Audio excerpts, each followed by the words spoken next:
balandzeli labanyenti bayayithanda Select Cup kepha nje abekho happy man ngokuthi babone abadlali abanyenti baseJozi ungathini ngaloko especially sibonile neBlue Crane ilenza kakhulu badlali especially njenganyalo sinawe mhlambe le question lebe bafuna ukuthi mhlambe udirect ubuke lapha vele bachazele ukuthi why Select Cup invumele ibalandzeli badlali ukuthi kube badlali bangaphandle and also futhi nalokunye because Select Cup isekwemas but sigcina sibona sebathenga ama status bafika ngale basebeseligama la ngale kanzini ibendela ukuthi bathe khona kudlala ngale Select Cup.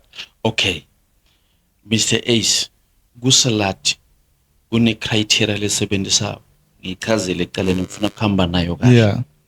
Lethi yona idlalisa ama teams la registered ku LFA level. La registered ku ma stream ku 70 coast system 1:4